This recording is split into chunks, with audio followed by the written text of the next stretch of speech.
ये वही जनता है, पढ़ी लिखी कम है, दिमाग वाली है बहुत तेज।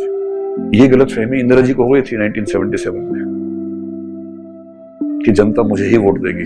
जनता ने उखाड़ के फेंक दिया था। मैंने सुना है कि ज्यादा ओपिनियन उन्हीं के होते हैं जो एजुकेटेड नहीं होते। विधानसभा के इलेक्शन में आम आदमी पार्टी को मिलती हैं 60+ सीट 70 में से, और लोकसभा में एक भी नहीं मिलती। Third thing is consensus orientation. This is a very unique thing.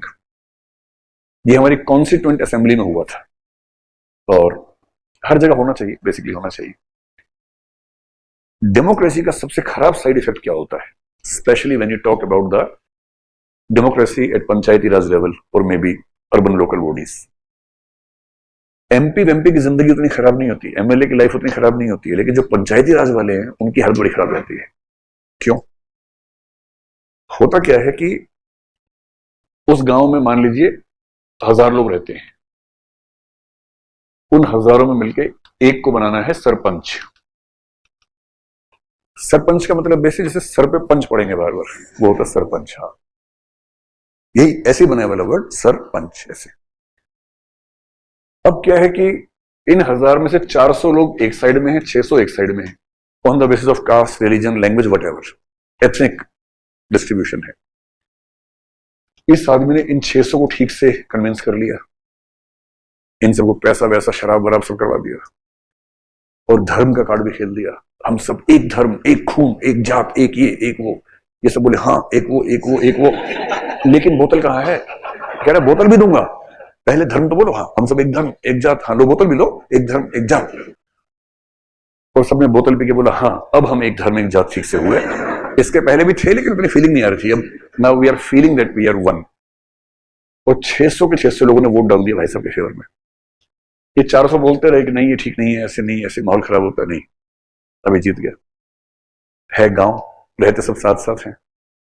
और गांव की पॉलिटिक्स में क्या होता है कि एक आदमी अगर एक गुट के समर्थन से जीता है, ये 400 लोग जिंदगी भर इससे साथ नहीं हो पाएंगे। एक नफरत का माहौल रहता है हमेशा।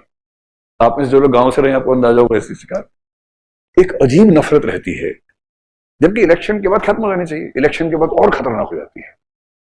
इन 400 को जीवन का पर्पस मिल गया है। 600 को तो एक दिन के लिए मिला था पर्पस, एक शाम को मिला पर्पस, सुबह तक ठीक हो गया। इनको मिल गया जिंदगी का पर्पस। क्या पर्पस है? इसकी ऐसी तैसी करनी है। अब ये कोई भी बिल बनाएगा, कोई प्रस्ताव, कोई प्रपोजल लेके आएगा, 400 लोग अड़ जाएंगे इनके नेता। अरे बर्बाद, अरे करप्ट, अरे ये वो। अच्छा काम करना चाहेगा तो भी नहीं कर पाएगा। And this is because we are working on the fragmented voters. The constituent assembly in the first meeting decided, although we can pass the segments of the constitution, provisions of the constitution with the help of majority, but we will never use majority. We will use the approach of consensus. हम कोशिश करेंगे कि सब लोग मिलकर provisions बनाएं। Congress head majority, Congress चाहती है अपना संविधान ले आती बना के, भाई ये देखो अच्छा लग रहा है देखने में, हाँ चलो पास करो, चलो चलो चलो हाथ खड़े करो, हो गया पास, चलो चलो चलो तुम्हारा संविधान बन गया, जाओ। But they made sure that each and every article of the constitution is passed with consensus, not with majority. इससे क्या फायदा होता है?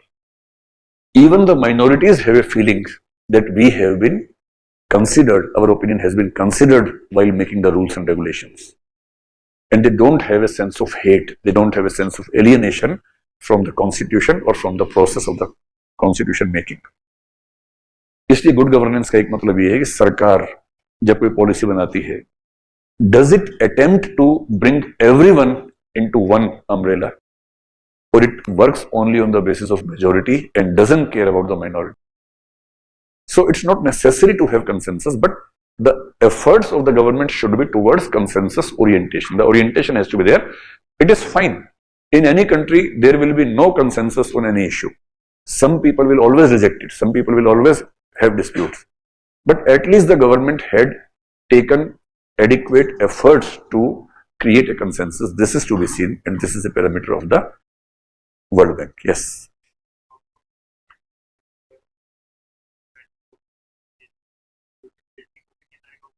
हाँ, इसीलिए आपसे कहा कि orientation has to be there. अगर सरकार ने कोशिश की, सरकार ने क्या कहा कि भाई सब लोगों के व्यू मांगे, जैसे यूसीसी की बात ही कर लेते हैं, सबके व्यू मांग लिए.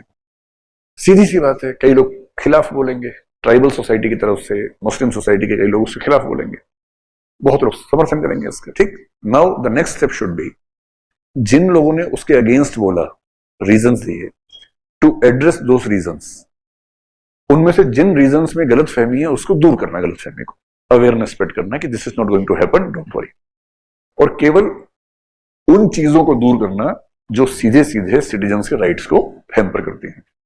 और ये बात इस तरह से समाज को बताना, जिसको हम बोलते हैं परसुएशन या कन्विंस करना, प्रोपेगेंडा करना, so that everyone in the society at least knows about the arguments and the facts which are the reasons behind any such bill. Farm laws में क्या हुआ, ऐसे हड़बड़ी में किया, किसी को बताया नहीं, ये कोई तरीका थोड़ा ना होता है। अरे जनता को बताओ, उनकी राय लो, कोई दिक्कत है उनको समझाओ बुझाओ, टाइम लो, कुछ अच्छे आर्टिकल्स, अच्छे टीवी प्रोग्राम्स हैं, पीएम इंटरव्यू दे किसी टीवी चैनल पे उन इश्यूज को लेकर। ये थोड़ा ना कि पीएम अमेरिका जाके बोलेंगे, यहां बोलेंगे नहीं, भाई बोलना चाहिए। If there is an issue, why should not the PM give an interview and address the concerns of the people? ये तो होना ही चाहिए। इस सब प्रोसेस से क्या होता है, कंसेंसस ओरिएंटेशन बनता है। Having said that, I have already told you, in no democracy ever there has been a consensus on any issue. नहीं तो हमने पूरी कोशिश की ना, कम से कम अगर सरकार ने पूरी कोशिश की उसके बाद भी कुछ बातों की सहमति नहीं, तो ठीक है, डेमोक्रेसी में वोट किस लिए होता है, अल्टीमेटली तो वोट है ही। So the government should not stop itself from passing the bill, but it should try to have everyone on board during the process of passing the bill. That is the purpose. हमारी society इतनी educated है कि public opinion दे सकती है, तो opinion देने के लिए एजुकेटेड होना चाहिए। मैंने सुना है कि ज्यादा ओपिनियन उन्हीं के होते हैं जो एजुकेटेड नहीं होते। हाँ, तो पब्लिक ओपिनियन नहीं, आप कहें कि एनलाइटेंड ओपिनियन दे सकते हैं क्या? ओपिनियन तो दे सकता कोई भी, इससे क्या फर्क पड़ता है? And the beauty of Indian society is most of the people, not most of the people, many people are uneducated, but they are very mature. ये गलत फहमी इंदिरा जी को हो गई थी 1977 में कि जनता मुझे ही वोट देगी। जनता ने उखाड़ के फेंक दिया था। ये जनता इतनी घाघ है, मैंने आपको बताया था, विधानसभा के इलेक्शन में आम आदमी पार्टी को मिलती हैं 60+ सीट 70 में से, और लोकसभा में एक भी नहीं मिलती। ये वही जनता है, पढ़ी लिखी कम है, दिमाग वाली है, बहुत तेज, जबरदस्त दिमाग है इसके पास। एक बार ओडिशा के रिजल्ट देख लीजिए, विधानसभा लोकसभा के साथ साथ इलेक्शन होता है, कभी ध्यान से देखिए। तो भारत की जनता को अंडर एस्टिमेट मत करना, बड़े खतरनाक लोग हैं यहाँ पर, बहुत खतरनाक लोग हैं।